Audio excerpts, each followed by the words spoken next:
Bismillah, Assalamualaikum warahmatullahi wabarakatuh. Salam sejahtera untuk kita semua. Adik-adikku sekalian, saya Andi Sudimas Sulaiman, Gubernur Sulawesi Selatan, mengucapkan selamat datang dalam program Smart School Dinas Pendidikan Provinsi Sulawesi Selatan. Hari ini adik-adik sekalian akan mengikuti pembelajaran hybrid dalam program Smart School. Aplikasi Smart School adalah sebuah pendekatan dengan tetap mengedepankan sebuah pendidikan dengan digital approaching untuk kemudian mengedepankan kualitas dan mutu pendidikan yang diterima siswa secara seragam di seluruh wilayah Sulawesi Selatan termasuk di pelosok-pelosok. Program ini bukan hanya memberikan kepada adik-adik sekalian pengalaman belajar yang baru, namun juga memberikan fasilitas kebutuhan dengan fitur bermanfaat seperti rekaman video pembelajaran yang dapat diulang, trik-trik penyelesaian soal, ujian-ujian serta sarana konsultasi pembelajaran dari guru-guru terbaik di Sulawesi Selatan. Sering-sering mengakses aplikasi Smart School melalui gawai yang adik-adik sekalian miliki di setiap kesempatan yang dimiliki.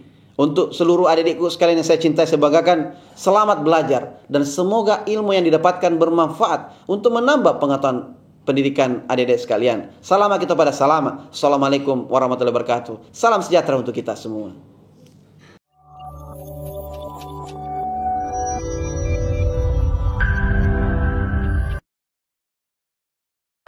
Bismillahirrahmanirrahim. Assalamualaikum warahmatullahi wabarakatuh. Dan selamat siang adik-adik pelajar Sulawesi Selatan. Saya Teddy Sahrin yang biasa kalian sapa Kak Teddy akan menemani adik-adik belajar penalaran umum.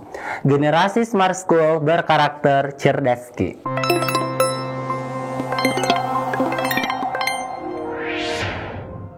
Oke ya adik-adik, jadi hari ini kita masih belajar tentang penalaran induktif ya, dimana kita ketahui kan penalaran umum itu terbagi ke dalam 3 bagian.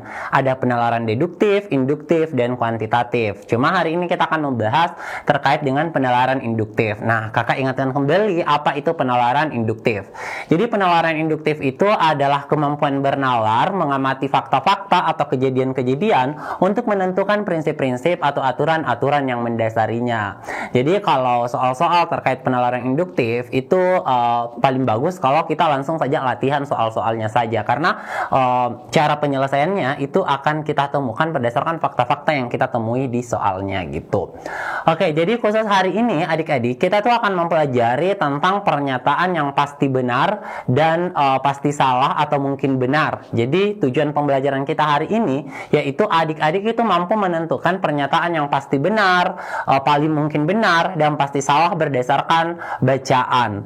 Nah, adik-adik, sebelum kita lanjut membahas soal-soal, kakak mau menginformasikan bahwa nanti pada saat proses pembelajaran, adik-adik bisa mengetik jawaban adik-adik, bisa komen mengenai jawaban adik-adik terkait soal yang sedang kita bahas. Nanti di akhir pembahasan soal, kakak akan kasih kesempatan kepada kalian untuk bertanya terkait hal-hal yang masih kurang dimengerti oleh adik-adik. Oke adik-adik, langsung saja kita menuju ke soal nomor 1. Oke, ini soalnya nomor 1.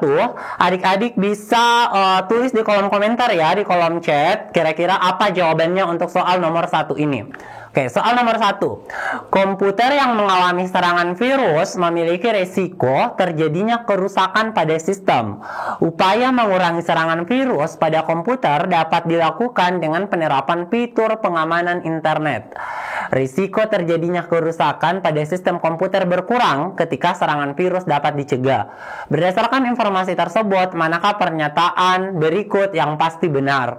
Oke adik-adik, yang ditanya adalah pernyataan yang pasti benar.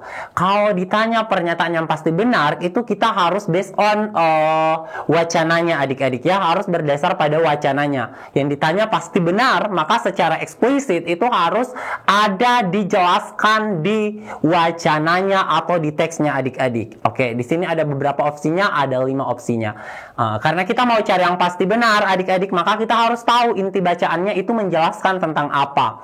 Oke, jadi katanya komputer yang mengalami serangan virus itu memiliki resiko komputer yang mengalami serangan virus memiliki risiko terjadinya kerusakan pada sistemnya. Oke, jadi katanya komputer yang mengalami serangan virus itu berisiko mengalami kerusakan sistem. Nah, upaya mengurangi serangan virus itu dapat dilakukan dengan menerapkan fitur pengaman internet. Oke, dengan menerapkan fitur pengaman internet. Oke, jadi inti bacaannya gini. Komputer itu mudah mengalami kerusakan pada sistemnya kalau diserang sama virus. Nah, kemudian untuk upaya mengurangi serangan virus, maka perlu adanya penerapan fitur pengaman internet.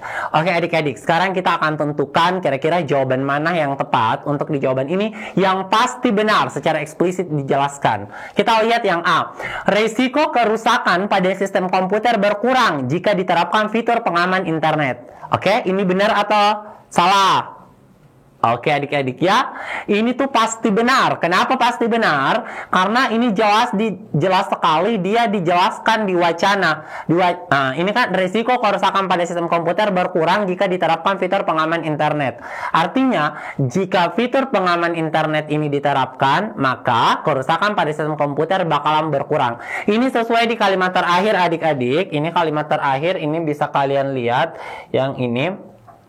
Resiko terjadinya kerusakan pada sistem komputer berkurang ketika serangan virus dapat dicegah. Oke, nah jadi kalau serangan virus dapat dicegah, nah pertanyaannya, serangan virus itu dapat dicegah dengan bagaimana? Serangan virus dapat dicegah dengan penerapan fitur pengaman. Berarti kita bisa simpulkan bahwa risiko terjadinya kerusakan pada sistem komputer itu berkurang jika diterapkan fitur pengaman. Makanya opsi A ini adalah opsi yang paling tepat untuk menjawab jawaban sudah pasti benar ya, sesuai dengan tes yang di sini. Oke, nah sekarang jawabannya adalah opsi A. Oke, nah tapi kita tidak berhenti di sini. Kita juga harus tahu kenapa opsi B bisa salah, C, D, dan E. Supaya adik-adik terbiasa menentukan kira-kira mana jawaban yang paling tepat. Oke, kita ke B. Komputer yang mengalami kerusakan sistem tidak menerapkan fitur pengaman internet. Oke, adik-adik ya, katanya komputer yang tidak menerapkan fitur pengaman internet itu mengalami kerusakan sistem. Belum tentu ya, belum tentu sistem komputer itu rusak karena dia tidak menerapkan fitur pengaman internet ya, tidak dijelaskan secara pasti di teksnya. Kemudian yang ketiga, komputer yang mengalami serangan virus tidak memiliki fitur pengaman internet. Ini juga tidak dapat ditentukan karena tidak dijelaskan di soal bahwa kalau komputer yang tidak memiliki fitur pengaman internet itu pasti diserang virus, atau komputer yang mengalami serangan virus itu tidak memiliki fitur pengaman. Bisa saja ada fitur pengaman, ada fitur pengamannya, cuma komputernya itu tetap mengalami serangan virus. Oke, jadi kita harus selalu berdasarkan pada wacana ya adik-adik.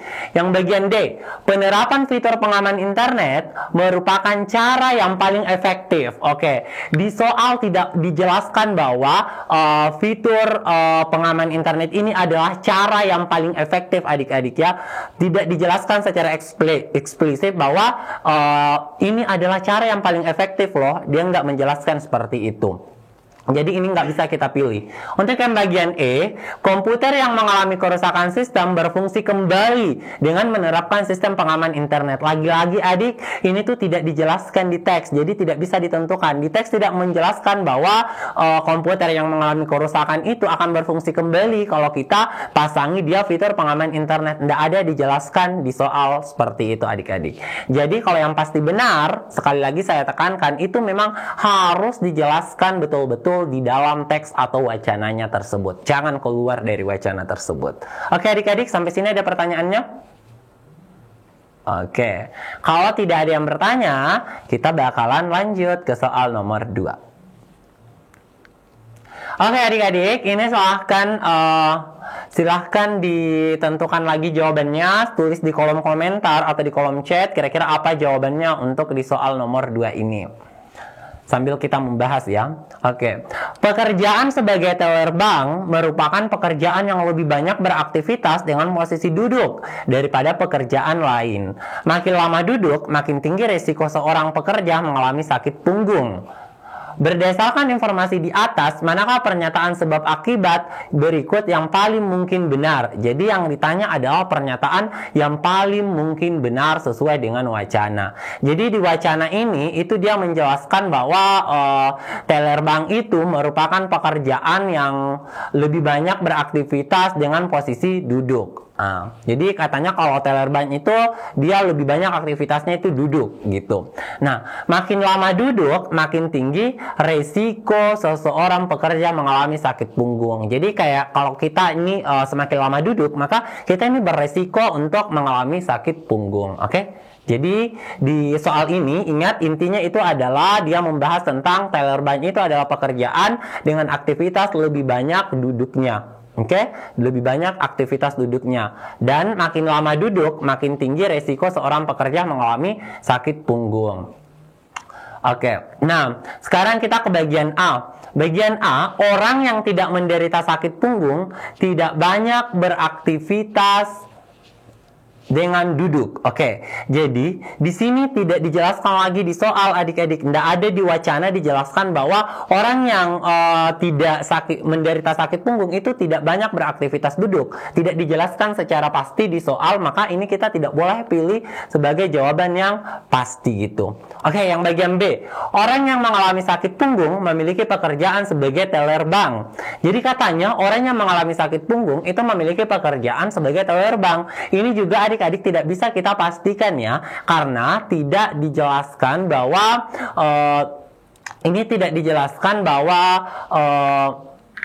orang yang mengalami sakit punggung itu ya pasti pekerjaannya teller bank gitu. Tidak dijelaskan ya. Jadi kalaupun kita mau berpikir pasti bukan cuma teller bank yang sakit punggung ya, mungkin ada pekerjaan lain. Karena kan di kalimat terakhir ini yang dijelaskan adalah makin lama duduk makin tinggi resiko pekerja mengalami sakit punggung. Jadi kalau misalkan kita lama duduk itu kita beresiko mengalami sakit punggung. Jadi kan bukan cuma teller bank tuh yang kebanyakan duduk gitu. Jadi opsi B ini itu tidak bisa juga kita pilih ya.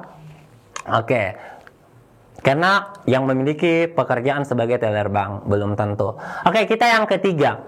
C. Pekerjaan selain teller bank tidak perlu bekerja dengan posisi duduk yang lama. Katanya, ini kan tidak disinggung tuh bahwa kalau pekerjaan ini, kalau petani tidak usah duduk, tidak perlu bekerja dengan posisi duduk yang lama. Kalau nelayan, kalau misalkan arsitek tidak perlu bekerja dengan posisi duduk yang lama. Ini tidak disinggung di soal ya adik-adik, karena ini tidak disinggung di wacana. Maka kita tidak boleh memilih opsi ini.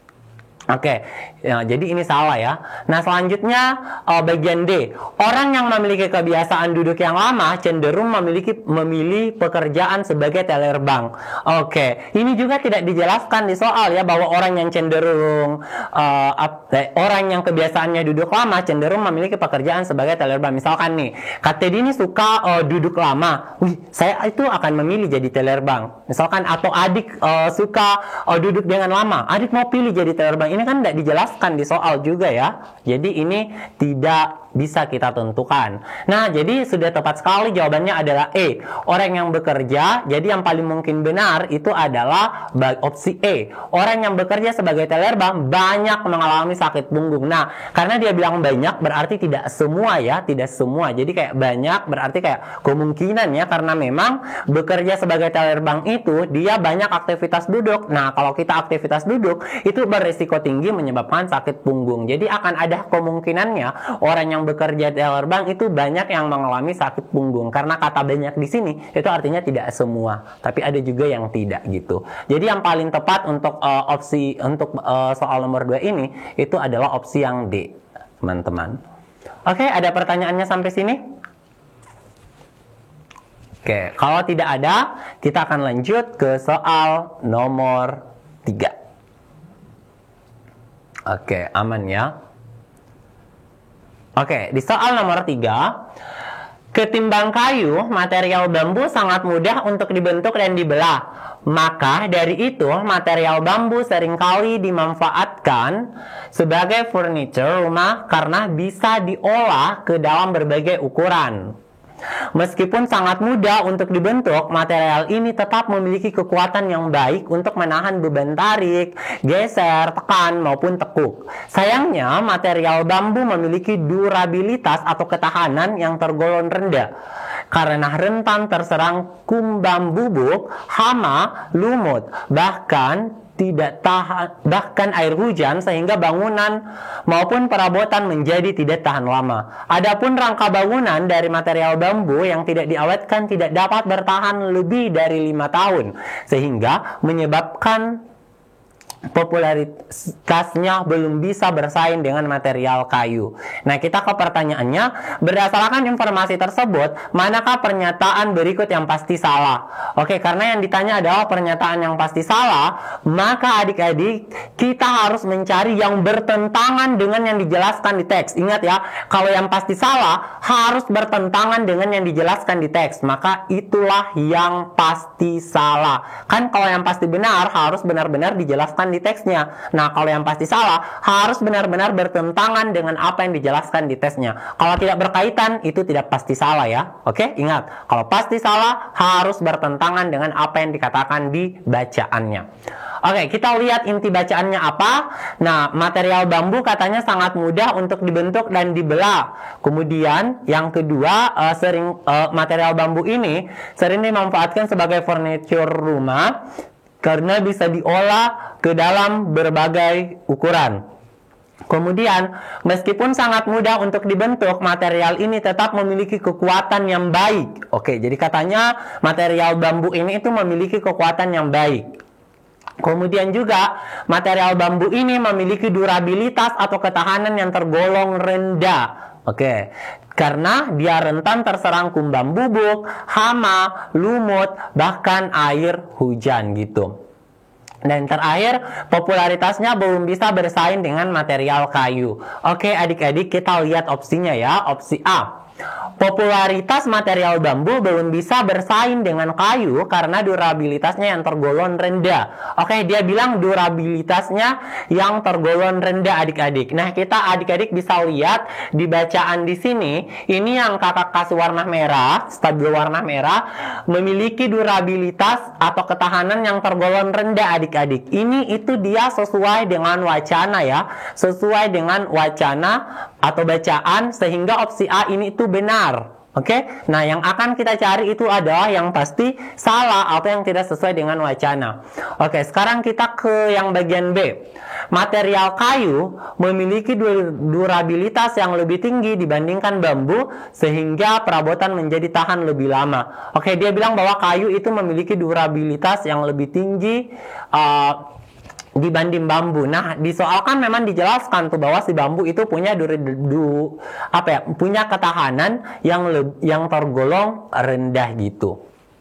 Jadi ini tidak pasti salah ya. Oke.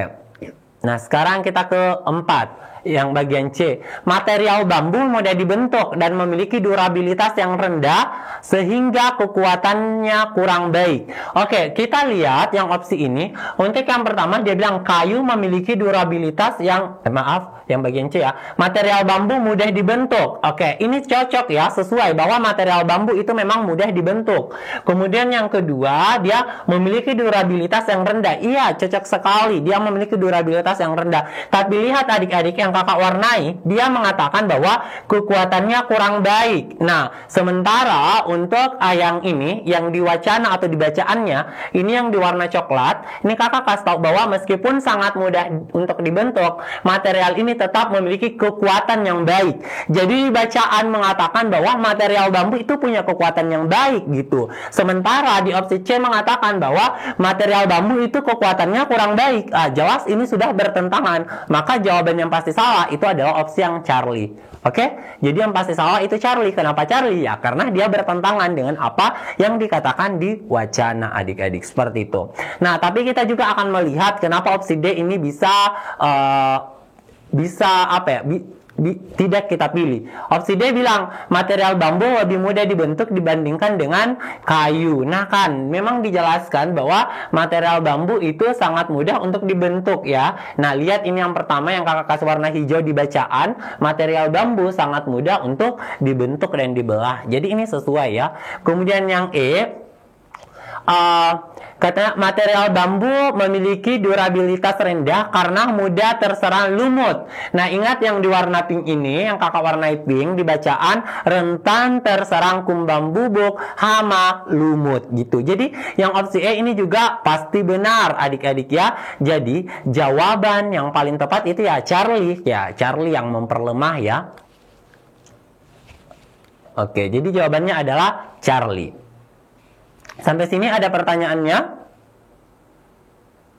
Oke, kalau tidak ada pertanyaannya, kita akan lanjut ke soal berikutnya. Oke, kita ke soal nomor 4. Silahkan lagi ditulis adik-adik jawabannya di kolom komentar. Oke, kalau sudah ada jawabannya, langsung saja ditulis ya, tidak usah malu-malu. Oke, nomor 4. Yogurt terbuat dari susu yang telah difermentasi dan mengandung probiotik. Konsumsi yogurt baik untuk saluran pencernaan dan membawa berbagai manfaat bagi kesehatan. Namun, manfaat tersebut hanya dapat diperoleh jika yogurt yang Anda konsumsi mengandung probiotik aktif yang masih hidup. Pada beberapa produk, probiotik dalam yogurt sudah mati akibat proses pembuatannya. Oleh karena itu, disarankan untuk membaca kembali label kemasan yogurt sebelum Anda membelinya. Berdasarkan informasi tersebut, manakah pernyataan berikut yang pasti benar? Oke, di sini yang ditanyakan itu adalah pernyataan yang pasti benar. Kalau ditanya pernyataan yang pasti benar, lagi-lagi kakak tekankan, dia ini harus secara jelas itu diuraikan di bacaannya. Oke, jadi kalau pertanyaan pasti benar, kita harus selalu berdasarkan pada bacaan pada soal ya. Jangan melihat faktor luar atau yang di luar dari bacaan. Harus fokus ke bacaannya adik-adik. Oke, kita lihat dulu nih inti bacaannya. Jadi inti bacaannya dia bilang bahwa konsumsi yogurt itu baik untuk saluran pencernaan dan membawa berbagai manfaat bagi kesehatan. Nah, manfaat tersebut hanya, jadi di sini kakak kasih warna pink itu hanyanya karena mengatakan bahwa manfaat tersebut itu hanya dapat diperoleh jika yogurt yang Anda konsumsi mengandung probiotik aktif. Jadi sebenarnya yang mempunyai manfaat di sini buat kesehatan kalian itu bukan yogurtnya, tapi adalah probiotik aktifnya. Oke, karena yogurt yang bermanfaat buat kesehatan kita dan pencernaan kita itu hanya yogurt yang mengandung probiotik aktif yang masih hidup gitu. Jadi ya berarti yang bermanfaat dan probiotik aktif yang masih hidupnya ya. Tidak semua yogurt. Nah, kita lihat lagi berikutnya. Beberapa produk probiotik dalam yogurt sudah mati akibat proses pembuatannya. Oke, adik-adik. Sekarang kita akan menentukan, kita akan memilih kira-kira opsi mana yang pasti benar berdasarkan wacana tersebut. Oke, kita ke bagian A.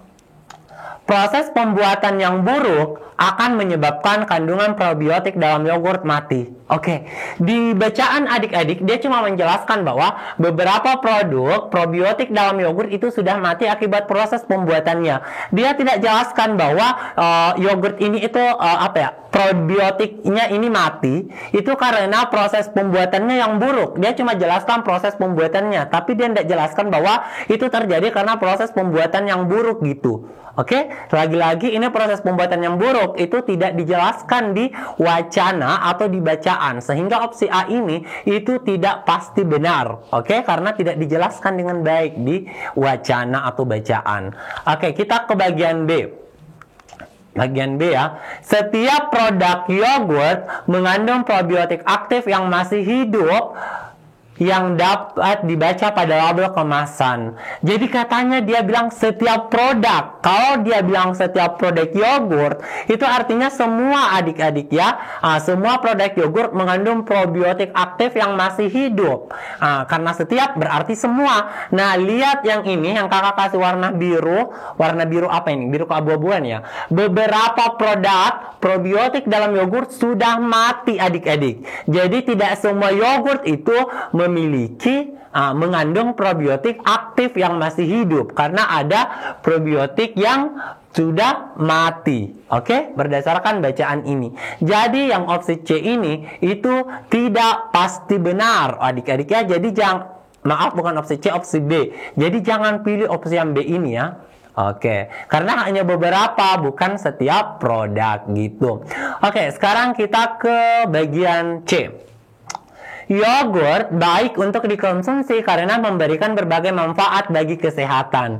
Adik-adik, di sini dia bilang yogurt. Nah, di sini kakak tekankan kembali, ini yang warna pink, yang kakak kasih warna pink itu kan manfaat tersebut hanya dapat diperoleh jika yogurt yang Anda konsumsi itu mengandung probiotik aktif yang masih hidup. Nah, kalau misalkan yogurtnya itu tidak mengandung probiotik aktif yang masih hidup, maka itu tidak akan memberikan manfaat bagi kesehatan, karena ini jelas sekali bahwa manfaat tersebut hanya hanya dia tekankan hanya diperoleh jika yogurtnya itu mengandung probiotik aktif. Sementara ada beberapa produk yogurt yang mengandung probiotik yang sudah mati, adik-adik ya, yang sudah mati. Berarti ini yang dia katakan yogurt baik untuk dikonsumsi karena memberikan berbagai manfaat bagi kesehatan, itu belum tentu benar, adik-adik ya, karena kan yang sekali lagi kakak ulang, yang memberikan manfaat bagi kesehatan itu probiotik aktifnya yang masih hidup. Sementara di yogurt kan ada yang mengandung probiotik aktif yang masih hidup,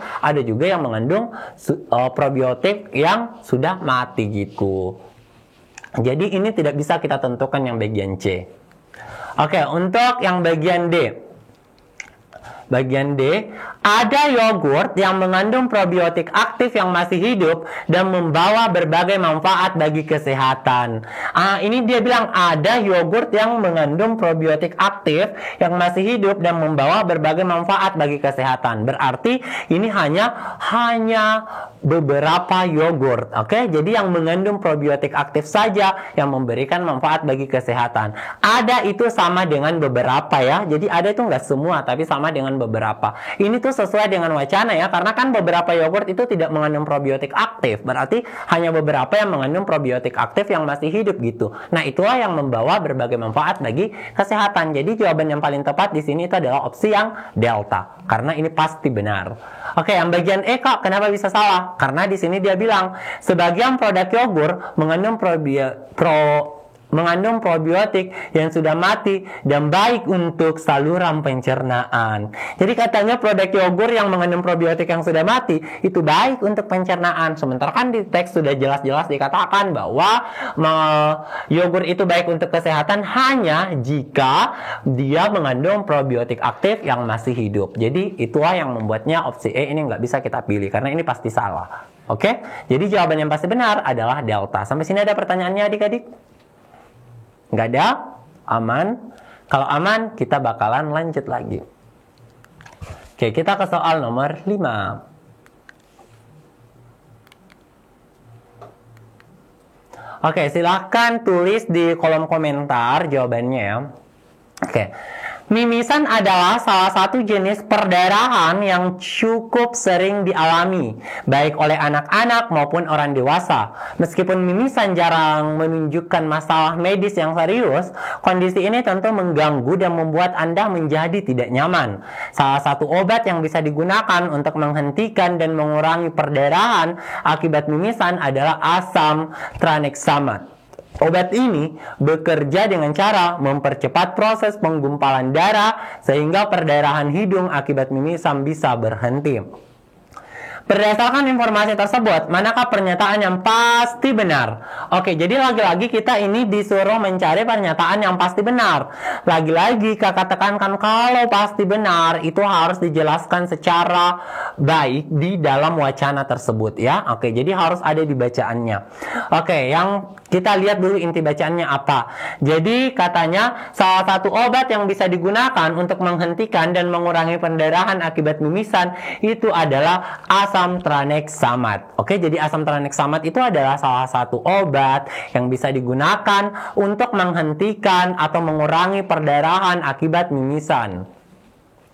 Kemudian juga obat ini itu mempercepat proses penggumpalan darah sehingga pendarahan hidung akibat mimisan bisa berhenti.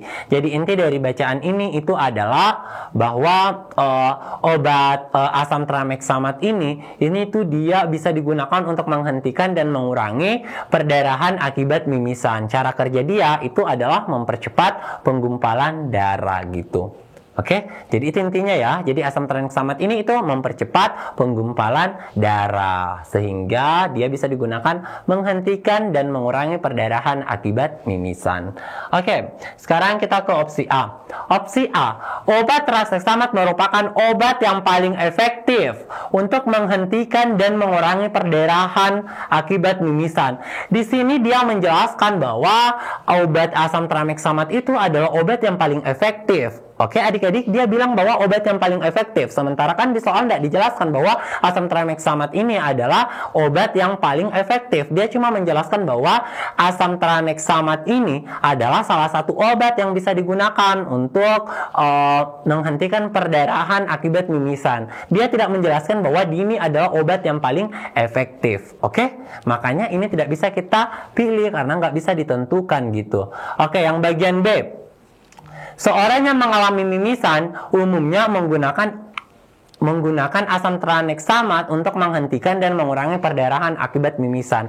Sekali lagi adik-adik, saya tekankan kalau pernyataan pasti benar, kita harus berdasarkan oke, mantap sekali ya. SMA 5 Goa, mantap ya. SMA 5 Goa menjawab opsi E. Mantap sekali ya. Oke, kita akan bahas apakah jawaban dari teman-teman kita dari SMA 5 Goa benar. Oke, SMA 25 Boneh juga menjawab E. Mantap sekali. SMA 1 Boneh juga menjawab E. Mantap sekali ya adik-adik. Wow, sudah jawab semua ini ya. Jawabannya sama. Mantap, keren sekali. Oke, kita lihat dulu ya bagian B. Seorang yang mengalami mimisan umumnya menggunakan asam tranexamat untuk menghentikan dan mengurangi pendarahan akibat mimisan. Katanya kalau orang yang mimisan itu umumnya menggunakan tranexamat. Nah, lagi-lagi di bacaan itu nggak dijelaskan bahwa orang yang mimisan itu pasti kebanyakan pakai tranexamat gitu. Tranexamat gitu. Nggak dijelaskan kan? Makanya kita nggak boleh pilih opsi B. Opsi C, orang yang rutin mengonsumsi asam tranexamat tidak akan mengalami mimisan. Oke, katanya kalau kita tuh rutin minum tranexamat itu kita tidak akan mengalami mimisan gitu. Nah, ini kan mimisan itu untuk asam tranexamat itu kan untuk mengurangi pendarahan. Jadi pada saat mimisan kalau kita minum itu, dia akan membantu mempercepat penggumpalan darahnya. Jadi dia bukan pencegahan gitu. Jadi yang opsi C juga salah ya. Nah, kita mau cari yang pasti benar. Sekarang yang bagian D. Proses penggumpalan darah cenderung lebih lambat jika mengonsumsi obat selain asam tranexamat. Ini tidak dijelaskan lagi. Kalau misalkan kita pakai obat A, ini tuh lebih lambat dari tranexamat kan. Tranexamat ini kan salah satu obat yang bisa digunakan. Bisa saja ada obat A, ada obat B yang lain. Bisa saja obat A ini justru lebih cepat loh dibanding tranexamat. Bisa juga obat B ini juga lebih lambat dari tranexamat. Jadi ini nggak bisa ditentukan. Jadi sudah tepat sekali ya adik-adik jawaban yang tadi dari SMA 21 Boneh, SMA 5 Goa, dan SMA 1 Boneh bahwa jawaban yang tepat itu adalah opsi yang E. Ya, opsi yang E itu penderita mimisan yang mengonsumsi asam tranexamat akan mempercepat proses penggumpalan darah. Mempercepat sehingga pendarahan hidung itu bisa berhenti. Ini jelas sekali dijelaskan di soal bahwa asam tranexamat itu mempercepat proses penggumpalan darah sehingga mimisan atau pendarahan di hidung itu bisa berhenti. Mantap sekali adik-adik ya, jawabannya E. Keren sekali. Oke, sekarang coba lagi menjawab untuk yang nomor 6. Kira-kira apa jawabannya di nomor 6 ini? Yang di sini ya pasti salah. Kalau yang pasti salah, kita harus mencari yang bertentangan dengan wacananya ya adik-adik, bertentangan dari bacaan kalau kita mau mencari yang pasti salah. Oke, sekarang kita lihat nomor 6. Oke, tulis lagi ya jawabannya di kolom komentar. Nomor 6. Sebuah perusahaan penerbitan memperoleh pendapatan dari 3 bidang utama. Produk digital merupakan 30% dari penjualan dan menghasilkan 40% dari keuntungan. Buku merupakan 60% dari penjualan dan mendapatkan 50% dari keuntungan. Buku audio dan media lainnya merupakan 10% dari penjualan dan mendapatkan 10% dari keuntungan. Berdasarkan teks di atas, manakah dari pernyataan berikut yang salah? Adik-adik, untuk memudahkan menjawab ini, kakak sudah membuatkan tabelnya supaya adik-adik bisa lebih mudah. Jadi ini kakak buat tabel bahwa untuk yang produk digital itu penjualannya 30%, kemudian buku 60%, media lainnya itu 10%. Jadi totalnya 100%. Kemudian kalau yang digital keuntungannya 40%, buku 50%, kemudian media lainnya itu adalah 10%. Adik-adik, ini maksudnya gini ya. Jadi kalau misalkan hari itu ada 10 ada 100 produk yang terjual, maka yang dari digital yang terjual itu adalah 30, kalau buku itu 60, kalau media lainnya itu adalah 10. Jadi kalau misalkan keuntungannya ya, kalau misalkan keuntungannya hari itu adalah 100 juta adik-adik, maka 40 juta itu diperoleh dari digital, 50 juta itu diperoleh dari buku, dan media lainnya itu adalah 10. Nah sekarang 10 juta itu dari media lainnya gitu. Nah sekarang kita lihat yang bagian A. Produk digital menghasilkan lebih sedikit keuntungan daripada buku. Jadi katanya produk digital itu menghasilkan keuntungan yang lebih sedikit daripada buku ya. Oke, produk digital mempunyai keuntungan yang lebih sedikit daripada buku. Nah, sekarang kita lihat. Nah, produk digital itu kan keuntungannya adalah 40% dari total keuntungan. Sementara buku itu adalah 50%. Nah, sudah jelaskan bahwa produk digital itu lebih sedikit atau lebih sedikit daripada keuntungan di buku. Nah, karena lebih sedikit, jadi pasti yang bagian A ini benar. Karena bagian A benar, maka kita tidak boleh pilih ini. Kenapa? Karena kita akan memilih yang pasti salah ya adik-adik. Ingat, kita akan memilih yang pasti salah. Oke, kita lanjut ke yang kedua, yang bagian B. Buku menghasilkan keuntungan yang sama dengan gabungan produk digital dan produk media lainnya. Oke, jadi katanya keuntungan buku itu sama dengan gabungannya digital dan media lainnya. Nah, kan kalau digital itu kan 40% dari total keuntungan. Kalau dijumlah sama media lainnya yang punya keuntungan 10%, itu hasilnya adalah 50%. Nah, gabungan keduanya itu keuntungannya 50%. Nah, buku itu keuntungannya 50%. Berarti benar ya, keuntungannya itu ya sama ya. Jadi buku menghasilkan keuntungan yang sama dengan gabungan produk digital dan produk dalam media lainnya. Oke adik-adik, mungkin bisa ditulis lagi dong di kolom komentar, kira-kira kalian jawab apa?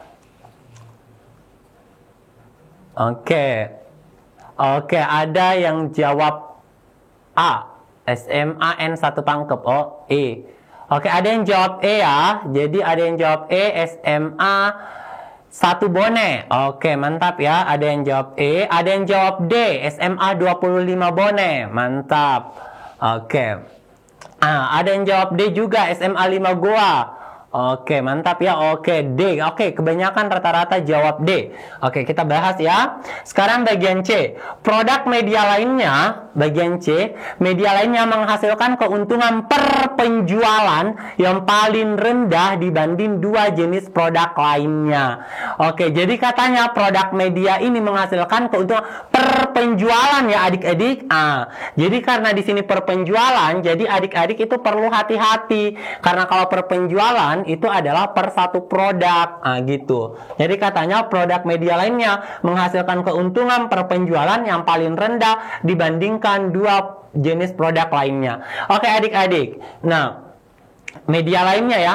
Media lainnya ini keuntungannya, ingat adik-adik ya, dia ini cuma terjual 10 dan keuntungannya itu adalah 10. Jadi kita bisa tulis kalau misalkan adik-adik mau cari keuntungan per produk, keuntungan per produk ini keuntungan per produk itu adik-adik itu bisa cari dengan keuntungan saja, keuntungannya berapa dibagi sama berapa produk yang terjual. Penjualan. Ini kan kalau kita perhatikan, kalau yang ini untuk yang media lainnya itu kan 10/10 ya. Ini 10/10. Kemudian kalau yang digital itu kan 40 per 30. Kemudian kalau yang buku ini per produknya. Kemudian kalau yang buku itu 50/60. Nah perhatikan, ini kan 50/60 yang paling kecil ya adik-adik. Kenapa paling kecil? Karena pembilangnya itu lebih kecil daripada penyebutnya. Kalau ini kan sama dengan 1 ya. Kalau ini pasti lebih kecil dari 1. Dan kalau 40/30 pasti lebih besar dari 1 karena pembilangnya lebih besar. Jadi yang paling rendah itu adalah menghasilkan keuntungan penjualan paling rendah dibandingkan dua jenis produk lainnya itu adalah Jadi jawaban C ini yang salah adik-adik. Karena kita mau cari yang pasti salah. Yang paling rendah itu adalah apa? Yang paling rendah itu adalah produk buku perpenjualan. Jadi jawaban yang tepat itu adalah yang C adik-adik. Tapi kita lihat dulu yang D. Setiap produk media lainnya lebih menguntungkan daripada buku. Oke, media lainnya. Nah, media lainnya kan 10/10 nih. Jadi per produk itu keuntungannya 1. Kalau misalkan buku itu 5/6 gitu. Jadi lebih menguntungkan memang media lainnya. Jadi yang opsi D itu benar. Coba yang E. Yang E ini, jadi yang E, produk digital menghasilkan keuntungan per penjualan yang lebih tinggi. Produk digital menghasilkan keuntungan per penjualan yang lebih tinggi. Jadi kita lihat daripada buku atau media lainnya. Jadi kita lihat. Produk digital mempunyai penjualan yang lebih tinggi. Nah, jelas ya, karena per produknya ya menghasilkan keuntungan per penjualan. Karena per penjualan jelas digital yang tertinggi ya. Jadi kalau per penjualan kan yang tertinggi itu digital. Yang kedua itu adalah media lainnya, dan yang terakhir buku. Jadi yang opsi E ini tuh benar. Nah, jadi jawaban yang tepat adalah opsi yang C adik-adik. Karena kita akan mencari yang salah. Oke, bagi yang masih kurang tepat jawabannya tadi, oke. Tidak apa-apa ya. Nanti jawab lagi di soal berikutnya. Oke, sekarang kita lanjut. Oke, kita lanjut ya ke soal nomor 7. Oke, adik-adik, silakan lagi ditentukan jawabannya dan tulis di kolom komentar kira-kira jawaban adik-adik apa untuk soal yang ini. Oke, soalnya kakak baca ya. Penyejuk udara merupakan alat pendingin yang menggunakan lebih banyak CFC, CFC daripada alat pendingin lainnya. Makin banyak pengguna, gimana nih bacanya? CFC atau CFC? Oke, kakak baca CFC saja ya. Oke, makin banyak pengguna CFC, makin besar kerusakan lapisan ozon di atmosfer bumi. Berdasarkan informasi di atas, manakah pernyataan yang paling mungkin benar? Jadi kita ditanya adalah, manakah pernyataan yang paling mungkin benar adik-adik? Silakan nih dibaca soalnya, baru tentukan kira-kira jawaban mana yang tepat. Ingat adik-adik langkahnya adalah kita harus selalu itu berpatokan sama bacaan. Jadi kalau ada yang tidak disinggung di bacaan, maka jangan pilih opsi itu adik-adik ya. Oke, jadi harus yang dibahas memang di bacaan. Oke, sudah adakah yang punya jawaban? Ayo ditulis dong di kolom komentar jawabannya, kolom chat. Oke, supaya lebih memudahkan kakak kasih tanda ya. Makin banyak pengguna CFC, makin besar kerusakan lapisan ozon di atmosfer. Oke, ada yang punya jawaban dah? Oke, kalau yang A ini kira-kira benar atau salah? Oke, udah ada C ya. Oke, mantap. Ada banyak C, mantap sekali ya. Ada SMA 1 Pangkep. Oke, C. Wow, mantap. Oke, sekarang kita akan bahas ya adik-adik. Yang bagian A, makin banyak pengguna alat penyejuk udara, makin tinggi suhu bumi. Nah, adik-adik, di wacana kita tidak membahas tentang tingginya suhu bumi, tidak menjelaskan tentang akibatnya ya. Nah, jadi ini pasti salah karena tidak dijelaskan di teks. Oke, jadi ini tidak bisa kita pilih jawaban sebagai jawaban yang mungkin benar. Selanjutnya bagian B, alat pendingin yang tidak mengandung CFC kurang efektif mendinginkan ruangan. Nah, tidak dijelaskan lagi di wacana adik-adik bahwa alat pendingin yang tidak memakai CFC itu kurang efektif mendinginkan ruangan. Itu tidak dibahas di wacana. Yang kita bahas di wacana itu bahwa penyejuk udara itu menggunakan lebih banyak CFC. Kemudian makin banyak penggunaan CFC, makin besar kerusakan ozon di atmosfer bumi. Itu yang dibahas. Kita tidak membahas bahwa alat pendingin ruangan yang tidak menggunakan CFC itu dia kurang efektif gitu. Oke, jadi ini tidak tepat ya.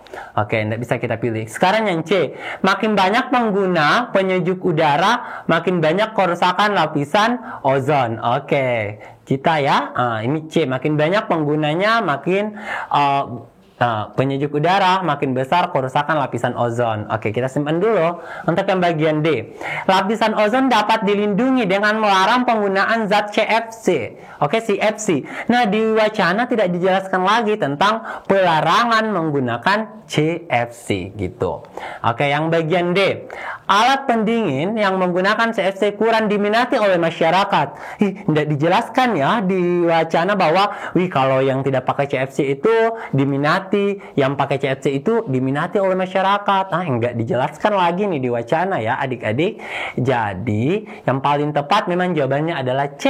Tepuk tangan buat kita, karena tadi adik-adik sudah menjawab dengan benar bahwa opsi yang benar adalah opsi yang Charlie.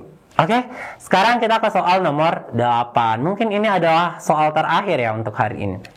Oke, silakan lagi ditulis di kolom komentar kira-kira apa jawabannya adik-adik ya untuk yang nomor 8 ini.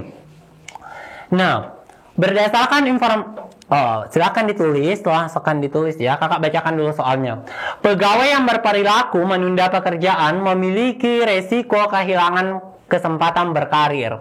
Upaya mengurangi perilaku menunda pekerjaan dapat dilakukan dengan membuat daftar tugas.